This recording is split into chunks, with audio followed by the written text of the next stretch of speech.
You, yeah, you may be doing something really special or important, and you may need help getting the word out. We got you.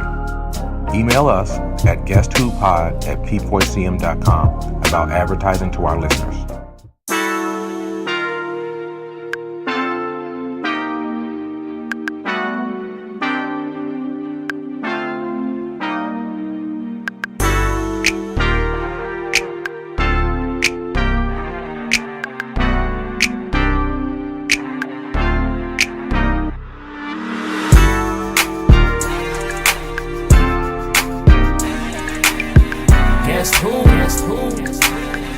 Hosted by Maliek Blade. This week's guest is Professor of Sociology at the University of North Texas, Dr. George Yancey. How are you doing today, sir? I'm doing great. How are you? I'm doing great. I'm glad to have you.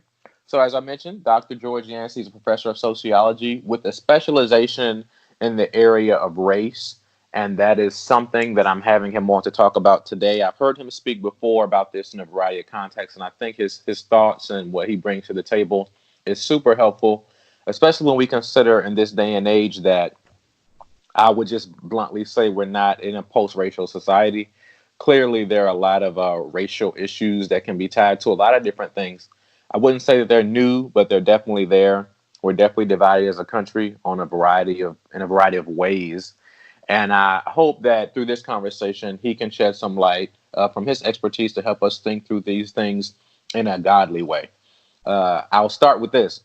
One thing that I've gotten pushback on, and this is my personal perspective, but one thing I've gotten pushback on from my Black friends in terms of talking about race is that I've adopted the view that my Blackness falls subsequent to my Christianity. So although I'm Black and proud of it, I believe that my identity as a Christian would come first. That statement has been met with much vitriol by friends and foes of mine. And it's been presented as, well, that's not exactly how you should look at it. That's not the right perspective. And I know many who lead with their Blackness. So if there's any situation where someone is not allowing them to walk in that completely freely or opposing that, there's not really opportunity for any relationship whatsoever. I think that's a little backwards, but I do think that's a good place to start in terms of understanding racial identity. So for you, Dr. Yancey, I would like to hear your thoughts on the idea of race itself. I've heard some dismiss it and say it doesn't require that much attention because it's just a social construct. But then when you talk about people's lived experience, obviously it's something that's very real and that matters. So could you first speak to the idea of race from your perspective? Yeah. When people say race is a social construct, what they mean is that it is not biologically real. That the way we define race is the way society defines race, not by any sort of biological differences. So that's that they mean by social construct. That does not, however, mean that it does not have very real consequences. Clearly, it does. It has incredibly real consequences. We take the idea of the race a person is, and then we use that as we try to approach them. And we use it, we develop stereotypes, we develop certain attitudes. And even in a society today where people are trying to be more colorblind, at least a certain group of people trying to be more colorblind, race still matters. There's a history to it, as to why we tend to live in the neighborhoods we do. Even though this has gotten better, why we tend to date and marry who we do.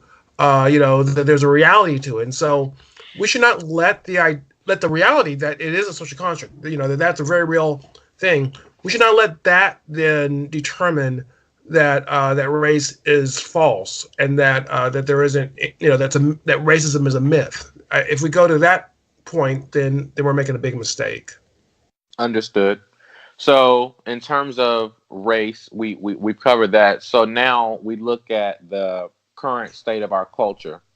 Obviously, there is evidence of racism. I imagine we agree on that. But I found that one of the responses in terms of those that may not see it that way, that racism is an issue, is that we can speak about racism, but even bigger than racism is classism. There's an idea of prioritizing the wealthy over the poor, and then when you have that dichotomy of rich versus poor, that ends up automatically being somewhat racial in essence too. So, what do you think about the idea that the division that we see? It isn't ultimately about race; it's about class. You know, it's interesting. I think that class definitely doesn't matter, and there's been, William Julius Wilson wrote about the importance of class, and it may be that some people who deal with race so much also forget the importance of class. Nonetheless, even with class being what it is, our race matters. That there are ways in which being an African American is going to impact me, regardless of the class that I am in. That people will look at me with suspicion. You could talk to some middle class, upper class people of color who go around in their neighborhoods, and we have cases where people have called the police on them and things of this nature. So I don't tend to think of it as a race versus class. I think that there are situations where race matters more and situations where class matters more. And I'm very fortunate at this point in my life to not be poor. I'm not rich. I'm more middle class, and so I can appreciate that there are times where being a middle class African American works to my advantage more than, say, a lower class white American. Mm-hmm. But there are other times in which the other way around works, and so we just have to weigh both of those in mind. There obviously is a correlation with the race and class in that people of color tend to have lower socioeconomic status than European Americans. So there is a relationship, but there also is an independent effect. I'm glad you said that, because that gets us to the idea of privilege. I would say, my understanding of privilege has evolved over the years. I'm originally from Washington, D.C., and before a recent move, I was looking up, median incomes and things of that nature by state, as far as, how much people are making. And I found that, although I was born in Washington, D.C., I ended up moving to Maryland, which is not far away at all, hop a skip and a jump. And I found that the highest median income of the country was the state of Maryland. So I went from Maryland to North Carolina for college and grad school, and then North Carolina to Oklahoma. So when I was moving to Oklahoma is when I looked these things up, and I got to Oklahoma, and I just kind of had a perception about it. So I was just trying to get my bearings straight to see what's true versus what's a myth. And on that same listing that had Maryland as the highest median income, it had Oklahoma on the other end of the list, toward one of the poorer states in the country, Mississippi, I believe, being the poorest. So with that, I think I've had a lot of cultural exchanges in terms of how I'm perceived in southern and Midwestern states as a Black male engaging conservative white evangelical spaces. And what I feel like I ran into was the idea of me being seen as somewhat uppity, as being given several privileges and things because I'm Black. And I would say, of course, I'm not him in any stretch of the imagination, but I would say that many of my conservative white counterparts saw me as a Barack Obama-esque, an affluent Black guy that got a lot of opportunities that they don't have, which is interesting because coming from DC, I think that I was never introduced to that type of white person, as you mentioned, who may not have had certain opportunities or privileges that you as a Black middle-class male did have.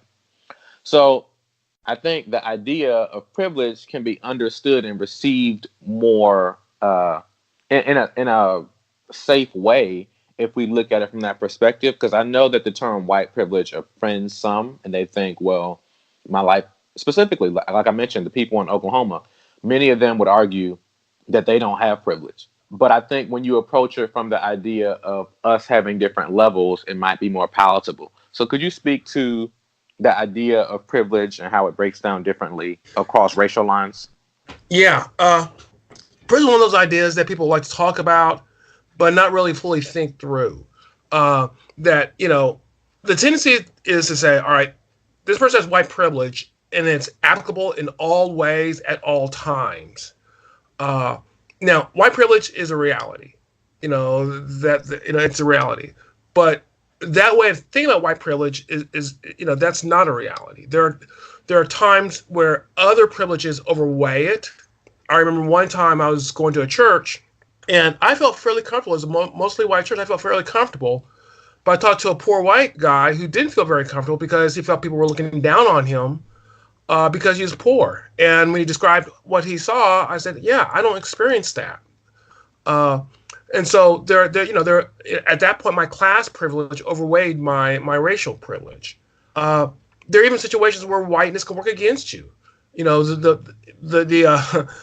The one that I think is kind of humorous, but more obvious is all other things being equal, a white guy and a black guy go on a basketball court, who's going to get picked to play? Yeah. Now, having said all that, white privilege is clearly something that whites are going to enjoy more than, say, black privilege or Latinx privilege or anything like that. I would argue the latter do exist, but they're much smaller and in more defined, more limited ranges than white privilege. And so if we have a more nuanced understanding of privilege, we don't make the error of blowing it off and saying it does not exist, nor do we make the error of seeing it everywhere, even in situations where it's not there. And I think we need a more nuanced, a more intellectual understanding of privilege rather than just using it as this sort of, static concept that you either choose to apply everywhere or you don't choose to apply at all. So in terms of a development of, and I think up to this point, we've just been kind of defining terms, understanding race and privilege and class and so on and so forth. And I've been using that just to pretty much set up all the factors that I think play a part in terms of what is dividing us most evidently as of today in 2019, June. And I think it's heavily political. The division, I think, has been there in a lot of different ways. But I would argue that there was something unique about the 2016 presidential cycle that exposed something. I'm not saying it brought up something new that wasn't there, but I think it shed light on something that has been there in a very real way. And I still don't think we've recovered. I think we're still dealing with that thing. It's almost like something blew up and there's still residue everywhere. I see in terms of socially. And I don't think that we can fully give President Trump all the credit for that, but I do think his campaign has had some implications and hit some nerves with people. Many would argue that there were several racial implications in terms of what he ran on. And there's even a growing movement of people saying that even though there may be issues on the conservative side, the Republican side, in terms of race and black people, there are just as many issues on the Democratic side. You have people like Candace Owens who are trying to articulate this view that black people shouldn't be blindly devoted to the Democratic Party. I would personally say I see issues on both sides, but could you speak to your assessment of the intersection of race alongside this most recent presidential cycle and even where we are today, a couple years into the presidency? Do you see where those intersect and how do you think it's played out? Yeah, it has been amazing past, say, 10 years in the presidency. We had the first black president of the United States. And in all honesty, I didn't think I would live to see the first black president of the United States. I thought we'd get a woman president before a black president. So I was wrong on that. And then we have our current president who, I would agree with you, ran a campaign that in many ways was, how should I put it, abusive of race, in the way they talked about race. And in some ways, I think touched on certain attitudes that were out there. And I agree with you 100%. Trump did not create these attitudes. He used them, but he was not the creator, the originator of them. And they were there before him, and they'll be there after him unless we do something about it. And it helped to propel him to the presidency. Now, I want to be very clear. I'm not saying that everyone who voted for Trump is a racist or doesn't care about people of color or anything like that. I think some people go too far. but it's pretty clear that there is an underlying underground resentment at some of the ways activists of color have promoted the issue, and Trump was able to touch on that enough to win key states to win the presidency. I think that's an accurate description of what happened.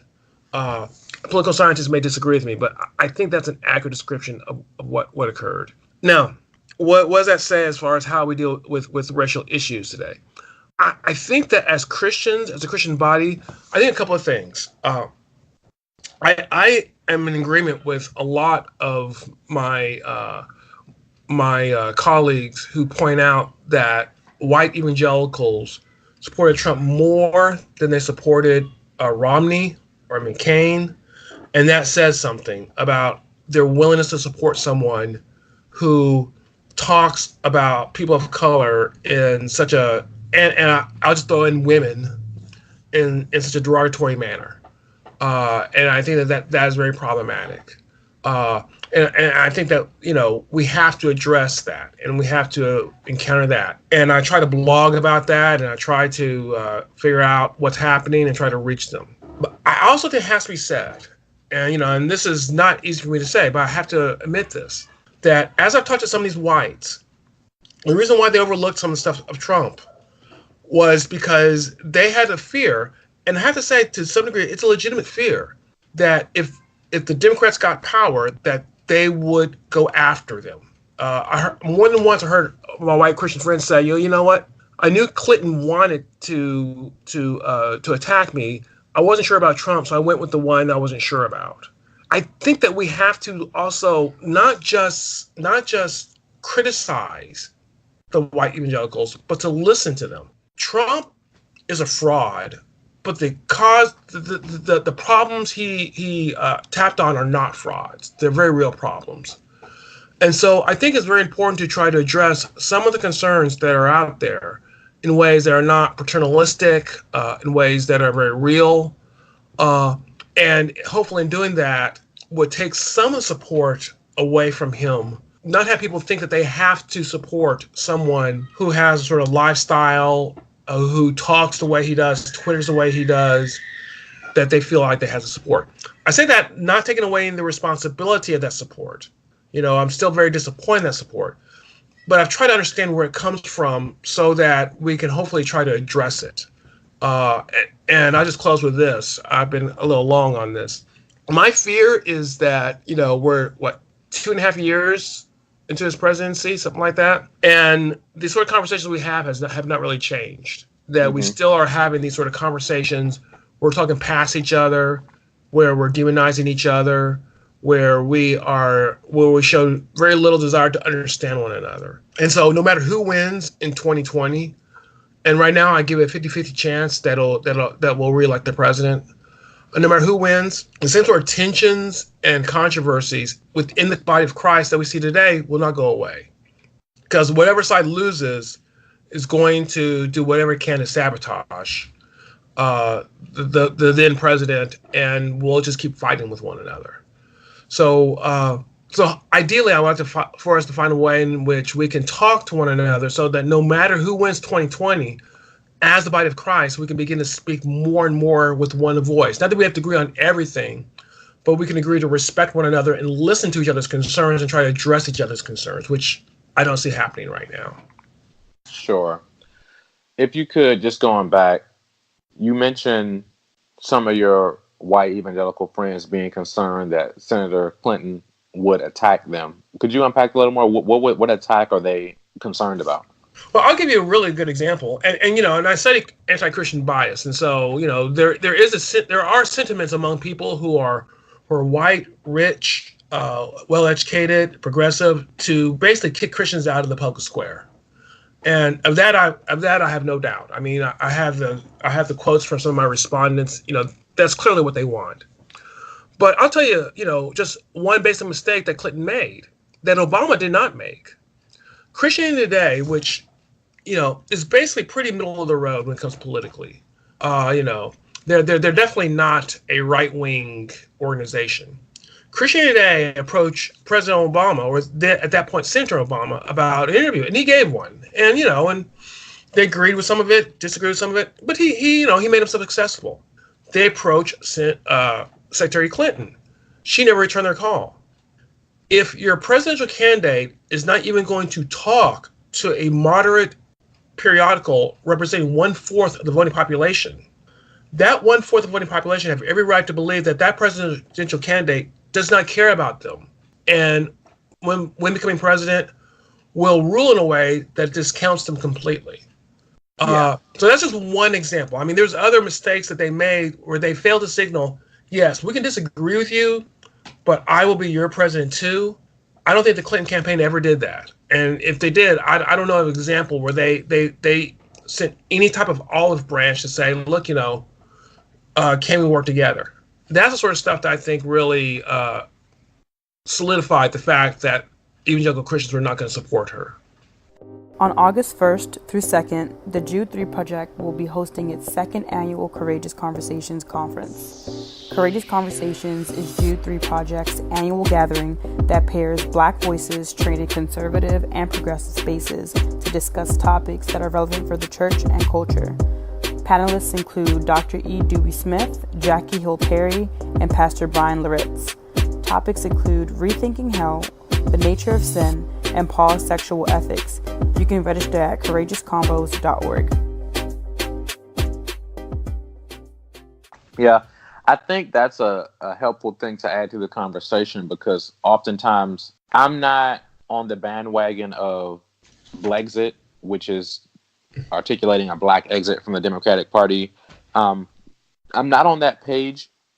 I recognize issues on both sides, but I do think commonly that we are very much so seeing the issues of race and messaging on the conservative side, but we're not understanding some of the implications of democratic policy and legislation and goals in light of Christianity. So when we get back to identities, me as a Black person versus me as a Christian, I understand and see the validity of concerns as a Black person from the conservative side. But I do think something that we may not be as educated on is some of the opposition that exists in terms of Christianity from the Democratic side. And I do think it's sobering to hear that. And that's something that we all should be educated on as well. Not to persuade you one way or the other, but to recognize that in some ways, religious liberty is under attack. Yeah, and I think that if we as a Christian body, Black, white, Latinx, Asian, Native American, whatever, could sit down and talk about each other's concerns and hear each other's concerns, I think we could find, a way forward. Whether that's a third path, whether that's saying, okay, this party, while they have these problems, we think we can fix this party more than the other one, so we're going to throw in and try to reform it. We're not just going to sit there and just vote for them. We're going to say, look, we're going to support you. But if it's the Republicans, we expect you all to change the way you approach race. If it's the Democrats, we expect you all to change the way you deal with religious liberty. Whether it's that way, the problem is we're not having that conversation.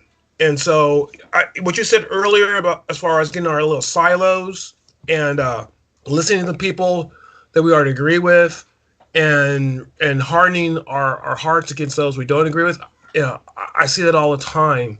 And I don't know how we break through to saying, hey, we really do need each other. So let's see where we differ, and let's see what sort of compromises we can have so that we can work together rather than work cross purposes. Mm-hmm. You have had the opportunity, like me, to work in a variety of spaces as an African American, but also dealing with white Christian colleagues. And one thing that I've run into that's kind of been frustrating is, I'll just say for me personally, in terms of Christians who I know supported President Trump, I personally have yet to hear any real rationale or valid reason as to why. I've heard things like, I didn't trust Hillary. I've even heard Trump was so rich, I know that he could buy the government. I've heard lesser of two evils. Somehow he's less evil than her. I've heard things like that, but I've yet to hear what I think is a rational argument. Even the idea of, well, being a single issue voter, and because he was pro life, and I say that in air quotes, that even that, I mean, I guess maybe, but I've run into quite a bit this idea of supporting him, and as an African American, I see and hear the things that he has done in terms of showing himself to not be a racially sensitive person. I'll just say it that way. Uh, so with that, could you help us think through this in terms of a Christian perspective? Because I'll even admit I'm somewhat pessimistic in that I'm not sure really how to look at. I know that many are not sure how to look at Christian brothers who support President Trump adamantly, even more so than less salacious conservatives of the past. I'm not sure how to look at that without feeling it to be some type of indictment on me or others, African Americans in general. I'm not sure how it's possible to be completely oblivious to all the racism that's evident, and not just him personally, but also his administration. And then on top of that, I would just say, I guess the question would be, how does one not take that personal when it seems as if though it's so evident? And you still, even to this day, get questions about, well, how was he racist? What did he do that was racist? I still get those questions today. And for me, it's so plainly obvious. Do you buy the idea that some people are still just ignorant about and don't see the racism? Or do you think it's possible there's something more there where Christian brothers have chosen to get in bed with racism? That's it. Yeah, that's a really interesting question. I have a lot of friends, Facebook friends who support Trump, and Right. And when I post stuff, my anti-Trump stuff, they're all over me and stuff like that, and it's frustrating, but it also helps me to learn where they come from. I'll surprise you to say that I can logically make out the argument for voting for Trump over Clinton from their point of view. I disagree with it. I mean, be clear about that. And I disagree with it not only practically, but also as a Christian. But that doesn't mean that I don't understand why they did it. And I don't think it has to turn out of... Now, there's no doubt that... Here's where there's no doubt. In choosing to vote for Trump, you chose to vote for someone who was, as you put it, racially insensitive. Just as people who choose to vote for Clinton vote for someone who was anti-life, on abortion. And that's choices people make because there's no perfect candidate. So I understand, but I don't think people chose that and not necessarily care about race, but you could argue they didn't care enough about it. I think that's where I would come from on that. I'll say that the main argument that I heard people hear, and it's one in which I have a minimal amount of sympathy towards because there's truth behind it, is that a Clinton presidency really would have been an attempt to drive Christians out of the public square. Because not that she herself was Christianophobic, but she would have Christianophobic people in her administration. I have no doubt about that. But the problem with that argument, and I understand the logic behind that argument, so I'm not, the problem with that argument though is, and I was thinking about this maybe today or the other day. The example they give me often is King David. And say, King David was an immoral man, and yet God used him, and that's true. But the difference between Trump and King David is this, and the Bible's clear on this: King David was a man after God's own heart. Now, did King David do a horrible thing? Killing the husband of his lover? Yes, no doubt, none whatsoever. There's no defense for that. But King David, I think of King David as someone, and the term Christian may not have applied, but he was a Christian who fell, whereas Trump was never really a Christian. And so, and I think the difference between that, maybe we follow people who are fallen, who are not perfect, and we have to, because that's all of us. Maybe we don't all kill our lovers' husbands, but we are all fallen. And so, I'm not looking for the perfect person to follow on this earth. There's between that and following someone who isn't after God's own heart. Isn't that he just false, just doesn't care. I think that's a huge difference. And I think that they're missing the point. And then when you really read the Old Testament, as far as, how God uses wicked kings, and that's how I see Trump, as a wicked king. He uses wicked kings to punish his people. I mean, they don't obey him, and so he turns them over to the king of Babylon. I fear that long term, that's what's going to happen. That we're going to look back 5-10 years from now, and while there's other factors involved, clearly it's not just Trump. These things were there before him. That a lot of collapse in the Church of the United States is going to be tied to this hyper support for what I consider an evil king. Mm-hmm. So it's very nuanced in that, I can understand why people vote for Trump, but I still think it was dead wrong, and how we can turn that around. And I will just say that I've been critical of my Christian friends for voting for Trump, but I've never criticized them for not voting for Clinton. I clearly understand that, why a Christian would not vote for Clinton. And I won't criticize someone who says, well, I cannot vote for Clinton. I didn't vote for Clinton. So I think there's a difference there. And I think that would have been appropriate if we had, as a body, voted third party, or for those who could not vote for the Democrat. I think that's very appropriate, or not vote at all. I know some people don't like that, but sometimes, or not vote for the presidency. As we speak, what's kind of getting the attention on social media right now is that this past Sunday, President Trump visited McLean Bible Church, which is pastored by David Platt. He's a preacher, evangelical, formerly the president of the International Mission Board, and he welcomed President Trump to his church. I've seen conflicting reports that President Trump was there for the service. I've seen reports that he was only there for 16 minutes. But either being the case, David laid hands on and prayed over President Trump. And I see a lot of my evangelical white male friends celebrating, just overjoyed by this prayer. And while the content of the prayer, I think, is nice in theory, I think the prayer was, it was decent. It was a good prayer in and of itself.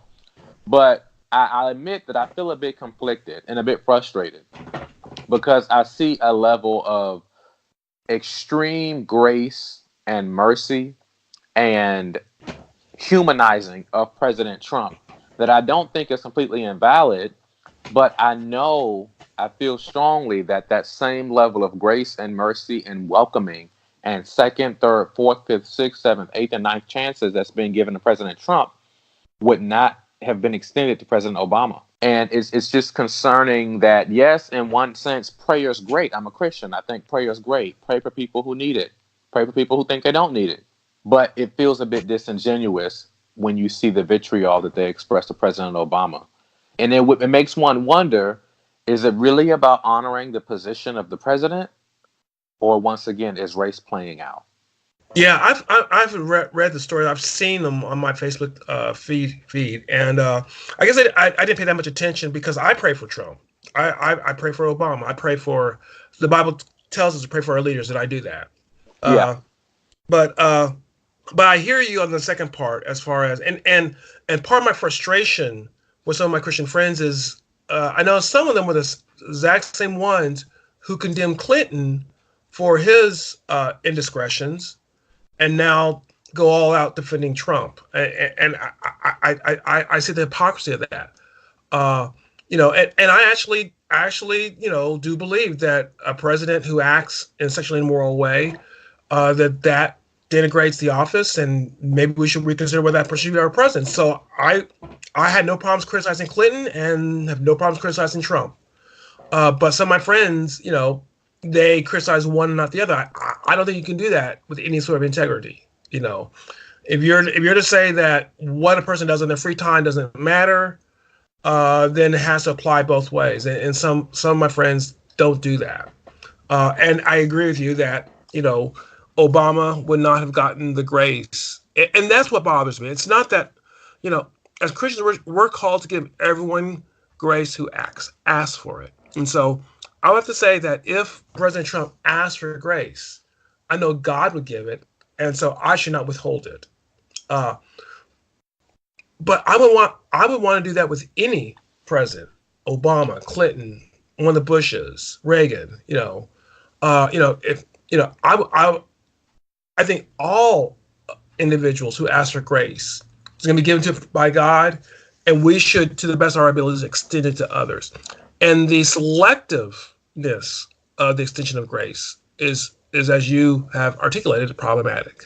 Yeah. So we've talked a bit about the problems. They're clearly there. They're very nuanced. Some are simple, some are more complex. There's so many things to cover in terms of racial differences and division that exists. But now I want to get to how do we fix this? And I know that's a big question, but I do think we can at least come up with some practical steps about moving forward. And I want to move a bit beyond something I've heard frequently is do your dinner table. Have dinner with people who don't look like you. And being in evangelical spaces and leading diversity initiatives and things of that nature, that was the beginner steps for me. I was putting that out there that, hey, well, let's just start with living a diverse life. Don't only eat with, serve with, work with, talk with people who look and think like you. So moving past that, the idea of interacting, I think being in the same space is one thing, but we know that doesn't deal with the heart. Integrating schools didn't deal with racial issues within schools. You're just putting people in the same space. But if these people who are in the same spaces are hostile toward each other, we've only netted but so much. So putting people in the same space is one thing. But from there, where do you think we need to go in terms of a resolution? Okay. And here's where I think my Christianity plays a role, because I think part of it is that we don't appreciate human depravity, that we all suffer from it. And so we, and I say we by everyone, we think that if people just do what we want them to do, then we'll solve the problem. Rather than maybe other people, maybe I'm impacted by my own selfishness, and maybe I can learn from others. So dinners is great, but I think what we have to do is intentionally reach out to people we disagree with to learn where they come from. And one of the tools that I've talked about is active listening. And that's basically listening for understanding, not for debate. Listening to where I could reiterate basically what your point of view, whether I agree with it or not, in my own words. And you would say, yes, that's how I understand it. I think we as Christians need to be talking about that within our own community and without, as far as dealing with racial issues. And the reason why is, once we understand about human depravity, and we understand that the solution is not that we get everyone to capitulate to our way of thinking, but rather that we find compromises we can all live with and work together upon, then we have to have the sort of communication that we can reach that point. And that's only going to come when we listen to others, learn how to talk to them in ways that they can hear us. I don't know whether you're married or not, or whether you have a girlfriend or not, but if you're in a relationship, you got to learn how to talk in ways in which your spouse or your girlfriend can hear you. If you have brothers, you have to learn how to talk in ways they can hear you. Because if you don't, then you won't find compromise, and you won't be able to work out your problems. And also humanizes other people. It's okay to think people are wrong, and yet they're still human. That they still have rights. That they still have concerns, legitimate concerns. And it motivates us in order to try to find working solutions. So one of the things I've suggested is find someone and they could be the same race, different race, doesn't matter. So find someone you disagree with profoundly on a racial issue, take them out to a coffee or a Coke and listen to them and just listen to their perspective and actively listen to gain insight into a different way of looking at things. If we do this enough, then I think we can start having the conversation that we need in our churches and in our society.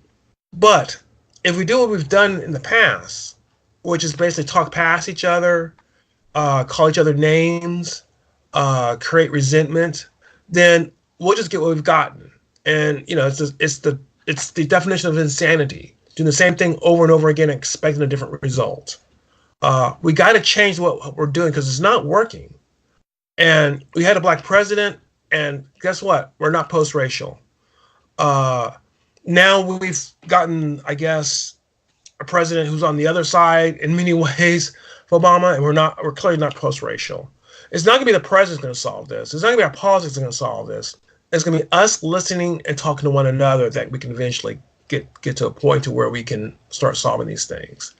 Until that happens, I think that we're going to still have our racial alienation in our society. You may have heard about a growing movement called the Black Hebrew Israelites. They seek to draw away from the Christian faith. Equip yourself to engage with and refute their claims by tuning into the Engaging Hebrew Israelites video on YouTube, hosted by the Vision Church channel. And to break that down a bit further, if you're comfortable, could you speak to the idea of responsibility? Specifically, I know a lot of times people hate that the conversation about race ends up becoming black and white.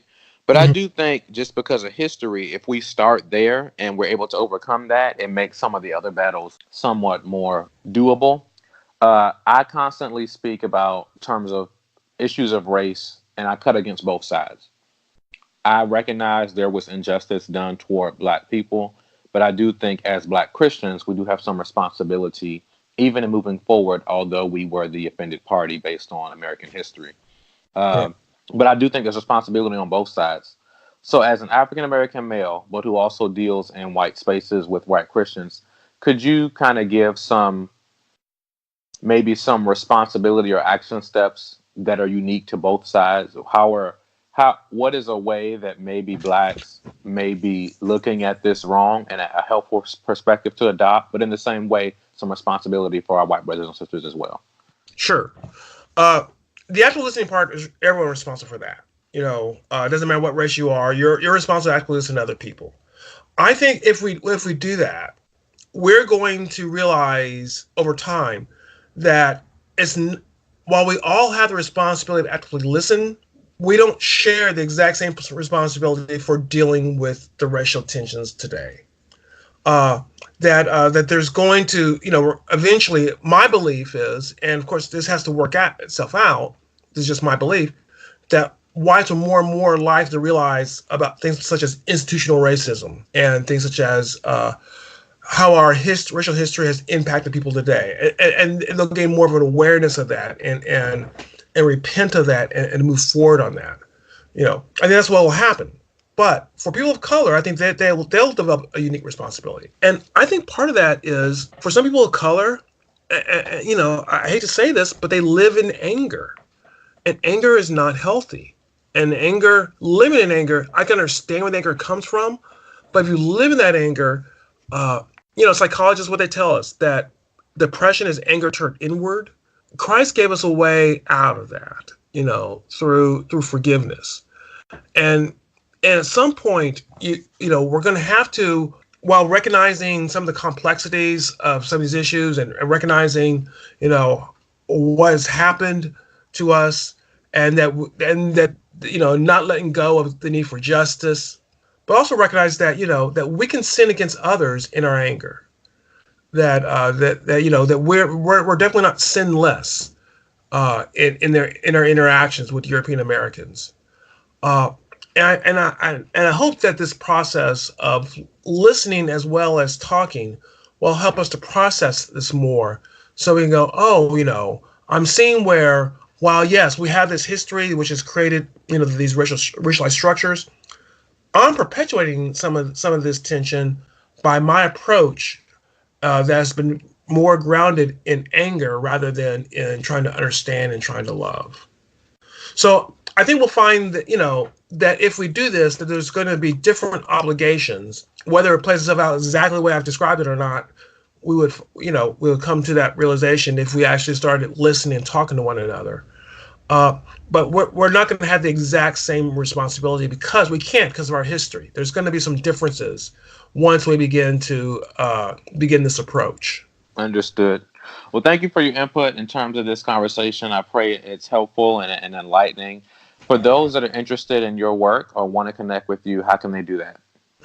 Well, I guess the easiest way is through my website, which is georgeyancey.com. I am on my way to a new university, so going to UNT, University of North Texas, may not be useful after this summer, but I'm always available through georgeyancey.com. Great. Thank you for your time. This is Maliek Blade, and that was Guest 2.